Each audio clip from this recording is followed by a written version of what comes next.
Hello, Talk. I'm Kirsten Howe here with Madison Gunn, my co-host.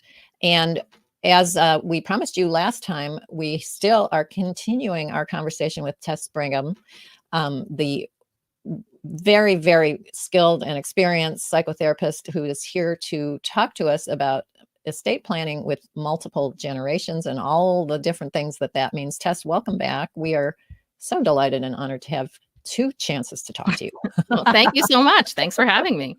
You are very welcome. So just as a recap, last time we talked about the different generations and how they are not just distinguished by the year in which they were born, but largely distinguished by what was happening in the world around them during their formative years and attitudes around what was happening around them and attitudes around parenting, all of those things.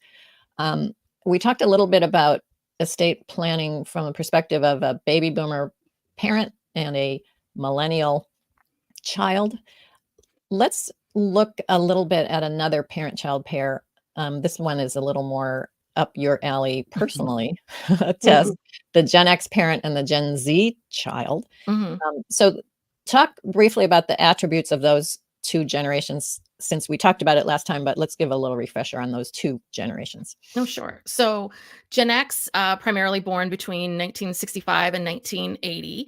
And this generation was heavily influenced by the AIDS crisis, by the Persian Gulf War, by the high divorce rates, by the women's movement affected, obviously, baby boomers. And then so what happened for their kids was a lot of women, there were more divorces and a lot of women were going back to school. And so I'm part of that generation. We're very much of this generation of, got ourselves home, latchkey kids, figured things out on our own. And we were sort of made fun of for being like just the, nobody cares, we don't care, we'll just do our thing kind of attitude. Gen Zers are a little bit, they are very different. They are born between 1997 and 2012. And so these young people, they are true digital natives. They have no concept of the world before smartphones, before technology, before the internet, before any of those things. And they've been heavily influenced. The pandemic I think it's going to be very interesting to see 10, 15 years from now, the impact of the pandemic on this generation. Sure. But they've also been heavily influenced by social media and just having technology and having information at their fingertips. And I think that this part's really important because I think we forget that information is very, very powerful. And I think the older generations, we think information is much more powerful than it really is. And we're always shocked when these younger people come in and they're like, well, I already figured all this out. It's all on the web, right? Like, I know it already. So with these two generations, again, I talked about in the last episode about how as baby boomers were the first generation that said, I really want to have less kids. I want to focus on my kids more. And that was the same thing. Gen X took that on as well. We also want to have less kids. We don't want to, we want to be able to focus on our kids. And I think that, and, our own experiences of not necessarily feeling like we were completely neglected, but, my sister and I do this podcast together, and we grew up in Northern California in a small town called Ukiah.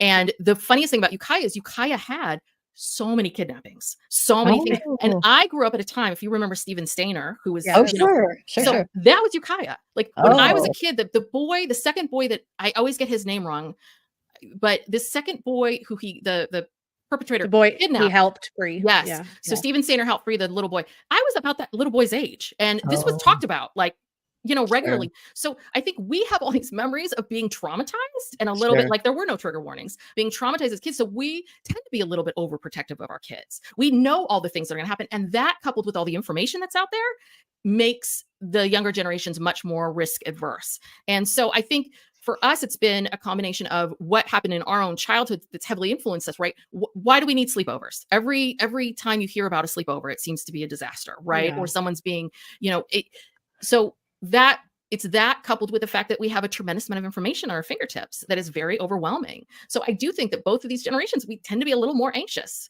Well, and Gen Z's coming home talking about the drills they're having at school. Oh, sure. Yes. I mean, I think for me personally, well, I was in school when Columbine happened, and that I barely had one. They barely just had started talking about maybe having drills. By the time I got out of high school, we didn't have that. And now they're like teaching kids to fight back. Yeah. What do you do You when know, there's what do a you do? shooter in the building? Yeah. Yeah, Wow. like teaching a 5-year-old what to do, Yeah. it's like, Yeah. "What? Excuse me?" You know, And so the teaching that, that fear response, that little PTSD and just those drills alone mhm. is going to, and then you go home and tell the parents. Yeah. Well, and I also think that the amount of information that people take in, right? That there was such this rebellion. People felt like my parent, and I don't know how you felt, Kirsten, but like people, people of older generations felt like their parents weren't listening to them, or they didn't want to hear what I had to say, or they didn't share anything with me. They didn't sit down and have the sex talk. They didn't talk to me about drugs. They didn't do any of that. So as each generation's been like, I want to be more honest with my kids. I want to be more open. So the openness of Gen Xers coupled with the vast amount of information, in some ways, it sort of backfired a little bit, because it's like the younger people, they have too It's much too much. information, Yeah. and they probably don't need to know everything that they need to, that they know. You don't need to know this 24-hour news cycle. This No. is crazy. We just make it seem like, things are disastrous all the time, but it was like, because they just have to keep talking about the same story in 20 different ways. Yeah, Mhm. what is that? They're doing commercials now for First Five California about toxic stress in children. Oh, interesting. I was like, I identify with that. Why is this for First Five children? Mhm. Why I identify with that. I'm not a child. Yeah. I'm not under 5. That's not We Yeah. my all first need 5 that. years, Yeah. because it is like that. If Yeah. you get sucked in when there's some active shooter situation in somewhere across the country and it's some national disaster, you're watching that 24-hour news cycle, and it's Yeah. awful because So you're sucked in. so And the question then becomes, right, are Gen Zers, are they risk averse because the parents have coddled them, or are they risk averse because they see so much of this in their faces all the time? And Mhm. that's the question. And parents, it's really important for parents not to be shamed, not to feel like I've done this terrible thing, or I'm failing in some way, shape, or form. I think there's so much pressure on parents, especially mothers, to be perfect all the time and nail things, and make sure that they have these perfect children. And then we have these situations like the pandemic, where kids get taken out of the kind of quote unquote norm, and then parents feel like, oh, what have I done wrong, or my kid's broken, or whatever it is. And it's like, well, no, not necessarily, no, that's not true. It's just that now, the path to becoming an adult looks very different than it was Mhm. 20 years ago, 40 years ago. Mhm. The one thing, if we're thinking about estate planning, and it's not all that obvious all the time, but I do sort of notice that when I have that conversation with my younger parents, and I'm thinking they're probably Gen X, not real young, not millennial young, but Gen X, they do, and maybe the boomers too, they do seem to be more concerned about things like, well, what if my children get divorced? I protect things for them. Whereas my older parents, I think they just like, it'll be fine. Just let them have the money. They don't feel as protective in that way. And I think that, Tess, what you've been saying, that huge increase in the rates of divorce during your years probably contributed to that.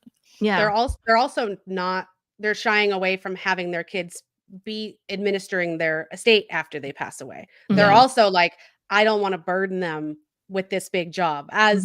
As Gen X and even boomers are administering their parents' estates, they're like, this is for the birds. I don't want my kids I to don't have want to my, deal yeah, with yeah. this. Mhm. And Yeah. so they're shying away from that Yeah. as well, because they're like, oh, this, I don't want my children to have to deal with this. Yeah. Or this is too big of a project. They're realizing that it's like, that's too much for them. And And whether that's a coddling or just a realization that it's a burden, I don't know. Well, I think it's really, that very much has to do with parenting and how parents see their roles, because it used to be, and I've talked to so many audiences, and I'll hear this from baby boomers, where they will say, I was told by my parents, life is hard, suck it up, here you go. There was this attitude of, I went through it, I dealt with it, now you have to deal with it, this is life. And as the generations have gotten older, for example, my parents are divorced, and father remarried very quickly, and that impacted my life. And the thing was that, I don't think that my father really, he didn't think that much about how it would impact us. But my Yeah. sister and I were highly aware of, this is how it impacted us. So then we turn to our kids, we can see all the things that impacted us and hurt us and derailed us and made our lives hard. And so in some ways, I'm not saying it's better or worse. I'm just saying that we tend to want to protect our kids. Like, oh my God, I took care of my parents' estate, so I don't want to do that to my kid. Yeah. And then Like that's just the attitude of what is life all about. Yeah, Yeah. everyone's trying to break a cycle, Yes. like Yeah, in yeah. their mind. Yes. Yeah. Well, and sort of related to that is that I do feel as though maybe the younger parents are more amenable to other suggestions, like let's protect the inheritance, but also things like, well, I don't want them to have to do this job because I'm afraid about it affecting the sibling relationships. I don't want to have one child be the trustee and now everybody's mad at that child. I think my younger-ish parents, not in the silent generation, not the older baby boomers, but the younger ones are more in tune to that. Like that's part of my legacy too, is that I leave behind an intact family, and they are maybe more open to suggestions about, well, we could have a professional do this job. It doesn't have to be one of the kids. It's not just duty over, Yeah. over family. It's just, you're the oldest child. It's your job. right. Just suck it up. Yeah, What's it's the your problem? duty. Yeah, yeah. It's how it's So, supposed to be. Yeah. Yeah. That's kind of what we see. I also, it's sort of related to what we've been talking about, is maybe a little bit of the reverse, in which the child is taking responsibility or caring for their elderly parents, and they could be boomers, they could be Gen X children now, taking responsibility for their elderly parents. And of course, I probably don't need to say this, but the classic scenario is it's the oldest daughter. The oldest daughter is doing all the work, taking care of the parents. Not always, but often enough that it's probably an accurate stereotype. And I'm wondering if the experiences and the way younger generations were raised or are being raised might affect that stereotype. Yeah. Well, I mean, it is interesting because you're absolutely right. I mean, unfortunately, the oldest female has always had that responsibility, right? That responsibility of mothering and being the second mother. I mean, it will be interesting to see, because people have less and less kids. So there's less of those dynamics that people have to negotiate. But I think that for some people, there's that feeling of what is fair and fairness. And, I think that as the generations have gone along, as Madison said, as we try to figure out what are the cycles, how do we break this cycle? Some of this is, if you felt like things were unfair in your family, then you're going to be hyper aware of what is fair. So a lot of these things are about the generation. It's about when the time in which you were born and all of that. But there's also what are the things that happened in your family, and how did you interpret those things? Sure. And how did that impact you? Yeah. But I do think that it'll be interesting to see if it still lands to the oldest female, or if as the generations go along, they do change it up a bit, or Well, there isn't that. But I mean, I'm thinking about maybe starting with millennials, the responsibilities related to childcare and, just running a household. They seem to be doing a better job, or at least trying, or being more conscious about making it more equitable, so that all of the work of the household doesn't land on the mother, which was traditional, because traditionally the mother didn't work. And so that made sense. But now most women do work. So it doesn't necessarily make sense. And just maybe having that more even distribution might result in the sons stepping up and taking care of their own parents, instead of the daughter-in-law taking care of the son's parents, which we see that a lot too. Yeah. It isn't, if you don't have an oldest daughter, well, then you're going to marry one and she's going to be your oldest daughter.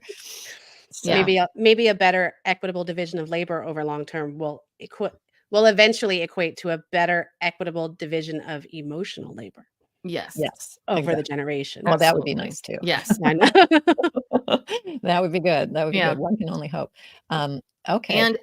But the problem is that, what we know about men and women and being able to study brain sciences is that some of this stuff is a bit, it's generational, but it's innate. It's evolutionary. Yeah. Women are always going to be, more with the emotional labor. And I think that's why it falls to the oldest daughter of the women, because they're the ones thinking about these things. I just feel like a lot of the men, it's not meant to be. They don't intend to be, but they're just not thinking about how this is impacting, the family, because that's what we're constantly thinking about, right? It's like, how does all this impact other people?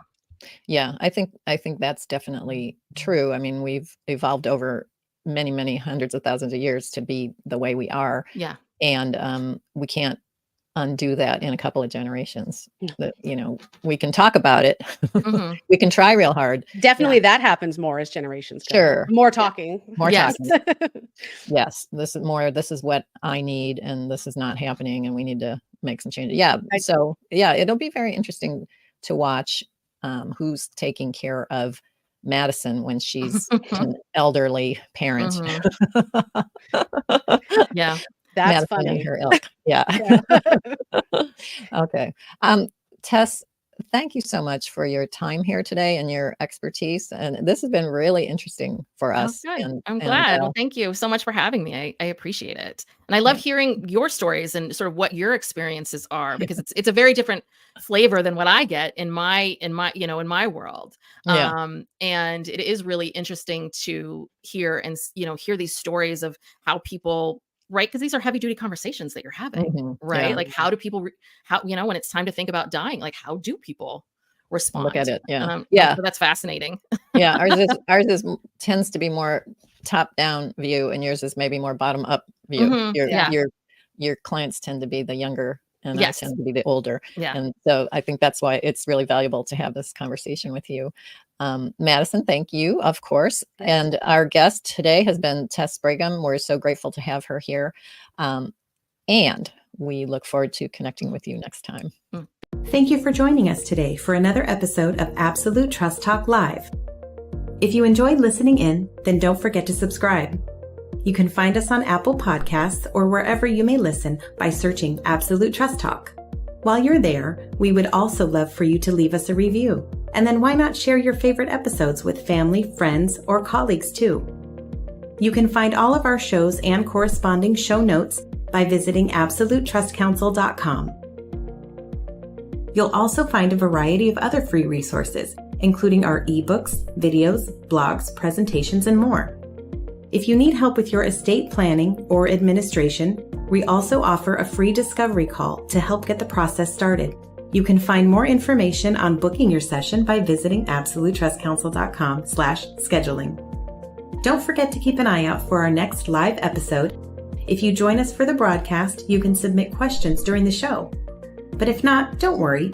You can always get in touch with us by sending a quick message to info@absolutetrustcouncil.com. Thanks again for listening. We'll see you soon.